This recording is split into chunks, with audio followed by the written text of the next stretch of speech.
Muy bien, vamos a hablar de coaching, vamos a hablar de esta palabra en inglés, que a veces la gente no sabe de qué se trata, tiene que ver con entrenamiento, nos suena algo deportivo, sin embargo estamos hablando de un coaching para las personas, para las empresas, y lo vamos a hacer con un especialista, Marcelo Krinsky, es argentino, es coach, obviamente, profesional, es licenciado también en toda la parte de administración de empresas, o sea que vamos a hablar de este coaching aplicado a las empresas. ¿Por qué coaching? ¿Y por qué? Y además, ¿qué es el coaching, no? Sí, el coaching, voy a contarte cómo llego al coaching. Dale. Yo jugaba al fútbol y me daba cuenta que en los equipos que me iba bien, que nos iba bien, no necesariamente tenía los mejores jugadores, sino que algo pasaba en la manera en que nos vinculábamos. Jugaba al fútbol y una vez escuché por primera vez la palabra coach a Phil Jackson. Phil Jackson era el coach de los Chicago Bulls, donde jugaba Michael Jordan, aquel que saltaba en el aire.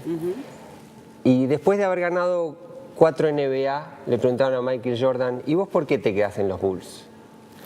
Y mirá la respuesta que le da. Dice, yo me quedo en los Bulls porque nuestro coach, Phil Jackson, saca de mí más que yo mismo. A mí me llamó la atención esa respuesta, porque entonces el coach no juega, pero hace jugar. Y eso tenía que ver hacia fines, digamos, al comienzo de los 90, cuando conozco esto, a un fenómeno que se empezaba a dar en las organizaciones cada vez más, que tenía que ver con un cambio en los modos de conducir gente. Por muchos años, el que conducía, viniendo de la conducción militar, básicamente hacía 3 cosas. Daba órdenes, monitoreaba el cumplimiento y sancionaba el incumplimiento. Y eso tenía que ver con que siempre el jefe sabía más que su gente. Ahora, cuando empiezan a haber especializaciones, por ejemplo, si alguien es el gerente de administración de una empresa, tiene a su cargo a un especialista en impuestos, a una especialista o una encargada de comercio exterior, especialidades nuevas que de eso saben más que el gerente, que tal vez es contador y muy buen contador. Entonces ya el rol del gerente no puede consistir solo en decirle al otro lo que tiene que hacer, porque el otro sabe más. Entonces me interesó muchísimo esto de facilitar que otros hagan, que otros puedan contribuir con su talento. ¿Y cómo hace un coach para sacar lo mejor de vos? Bueno, yo estaba seguro que eso lo iba a aprender en la facultad. Hice en la UBA y todavía hoy, más de 20 años que terminé la carrera, no hay ni una materia de cómo hacer para sacar lo mejor del otro, cómo restaurar confianza. ¿Eso no lo aprendiste en la facultad? No. Y por eso están surgiendo programas de coaching. Yo provengo del coaching ontológico, ontología, el estudio del ser. Y esto la verdad que fue un aporte extraordinario porque tiene que ver con revisar la manera en que observamos. Desde hace 2500 años que tenemos un gran malentendido, que es que cuando veo algo, creo que vos ves lo mismo. Claro, aprender a cambiar la mirada, pararse a observar desde otro lugar para encontrar soluciones tal vez más creativas o más sencillas. A veces la carga de lo que nos parece hace que no resolvamos las cosas, ¿no? Ya. Claro, lo que para mí resulta obvio, a vos ni se te ocurre. Y a veces en las organizaciones, cuando tengo un jefe al que le tengo miedo, una de las cosas que pasan es que no le puedo decir lo que yo veo.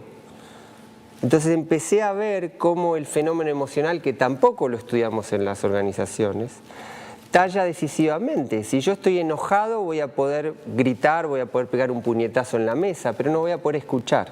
Y hoy un gerente que no puede escuchar, no solo a sus empleados, a los clientes, a los accionistas, a leer lo que está pasando en el mundo, va a tener problemas. ¿Podemos decir que el liderazgo son conversaciones? Sí. ¿O que las conversaciones tienen que ver con liderazgo? Sí, yo creo que el liderazgo ocurre en conversaciones, te diría el vivir humano ocurre en conversaciones. Yo creo que esa es la diferencia, por eso, digamos, el gato nunca llega tarde y el perro tampoco, porque nunca se comprometió a encontrarse en el tejado con la gata. Nosotros, en cambio, los humanos vivimos en compromisos, vivimos en conversaciones y paradójicamente no aprendimos a conversar. Y ahora estamos teniendo dificultades. Marcelo, lo que nos pasa es que a veces conversamos, pero no escuchamos. Entonces es como un monólogo y esa interacción que tenemos que generar no se da. Ya de por sí es difícil, ¿no? Yo si te quiero comunicar algo, me voy a esmerar, pero probablemente tu mirada va a ser igual diferente a lo que yo veo.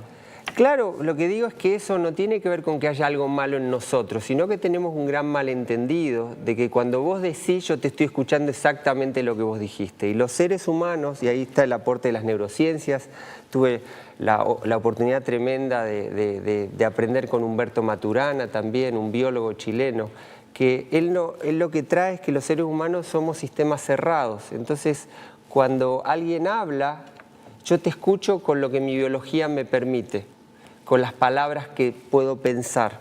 Y entonces, muchas veces las conversaciones se hacen conversaciones de sordos. Ahora, decimos que es difícil. Ahora, si aprendemos, no va a resultar difícil. Aprender a escuchar, la gran noticia es que podemos hacerlo. Y a nivel empresarial, una vez de repente dice, bueno, voy a invertir en aparatología nueva, me compro máquinas, pero si uno lo invierte en los humanos, en el potencial humano, en justamente que se genere esta motivación, las empresas no surgen, ¿verdad?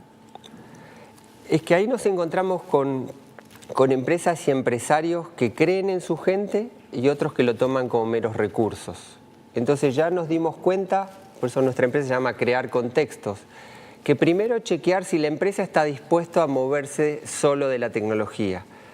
Pero si cree en la gente, va a tener que trabajar en cómo coordinan, cómo se vinculan, cómo se escuchan, cómo crecen adentro de la empresa. Y esto requiere entrenamiento, porque no lo sabemos hacer. A ver, aprender a pedir, aprender a decir que no, aprender a disentir. Muchos de nosotros creemos que discutir con otro es enojarse.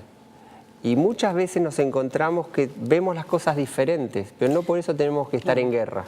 O hacer una buena oferta, ¿no? A proponer cosas que a veces queremos transmitir y no sabemos cómo, y si sabemos hacerlo bien, obviamente puede llegar a ser mucho más seductor para el otro. Y no hablo solamente de ventas, hablo de todo, tus ideas, por ejemplo, ¿no? Claro. A nosotros nos gustaría saber cómo hacen. Hacen un relevamiento de la empresa, haces un diagnóstico y después cómo lo toma la gente, ¿no? Porque a veces está difícil sentarte frente a un gerente y decirle, mira, acá esto funciona así, esto está mal. ¿Hay apertura para hacer esos cambios o a veces hay como un poco de...? A ver, al principio nos encontramos con recelos, con que estas cuestiones no se hablan y de hecho tenemos ejemplos como el Challenger, aquel transbordador que iba a la maestra y que resulta que cuando se investigó se sabía que si se ponía un cierto caño con ese material a cierta temperatura iba a explotar, pero ninguno lo pudo decir o los que lo dijeron no pudieron resultar escuchados. Entonces, la manera de relevar, diseñamos una metodología que permitirá al hueso de lo que no se conversa, pero sin dejar expuesto a los que lo dicen. Y luego también ir con pasos ¿Nos pequeños. puedes dar un ejemplo, por ejemplo, de eso que decís que parece tan complejo? Claro, nosotros les planteamos que el diferencial de las organizaciones está en las conversaciones necesarias a tener y que no pueden tener. Por ejemplo, trabajando con una empresa surgió de manera anónima, problemas que ustedes tienen de los cuales no conversan. Salió, por ejemplo, que en uno de los laboratorios líderes, el 80% de los productos iban a estar obsoletos en 5 o 10 años. Por eso no conversaban porque hoy eran rentables. O que se nos están yendo los mejores talentos jóvenes. Entonces arriba seguimos con los mismos que mandan, pero abajo no hay quien tome la posta. Entonces, no tenemos el problema ahora, lo vamos a tener en 2 o 3 años.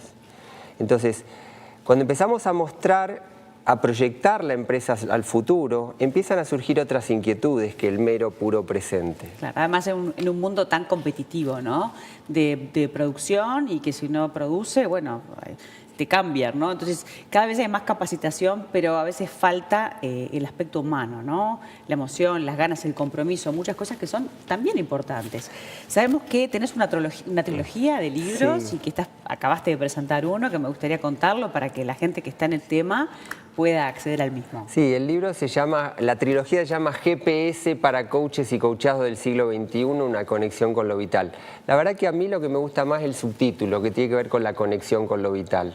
Los 3 libros, uno se llama Clínica Avanzada, que es el que acabo de presentar, Clínica Profesional y otras clínicas y aplicaciones. Pero, ¿por qué GPS? Porque observo un gran desconcierto frente a la complejidad que estamos viviendo. Y yo creo que los coaches podemos acompañar a pensar en voz alta algunas cuestiones. Y incluso los que nos formamos, tal vez requerimos ganar la paciencia para ir aprendiendo en la cancha. El coaching no resulta algo que yo leo un libro y ya está. Claro. O sea, por muchos años hemos aprendido con el lóbulo frontal, con la parte de adelante del cerebro, con el cual yo aprendo rápido, pero se me va rápido. Siempre preguntamos, decir, ¿a cuántos nos pasa que en materias que nos ha ido muy bien, pasados unos años no nos acordamos ni los títulos? Coaching es entrenamiento y hay que mantenerse entrenado en esto, hay que poderlo aplicar y bueno, para eso están los profesionales que nos pueden guiar. Así que nos encantó tenerte esta mañana, muchísimas gracias. Gracias por invitarme. Y sabemos que bueno, cada tanto venís a dar talleres, así que la gente que le interese puede googlearlo y encontrarlo. Gracias, Marcelo. Muchas gracias a vos. Hacemos pausa y seguimos con más calidad de vida.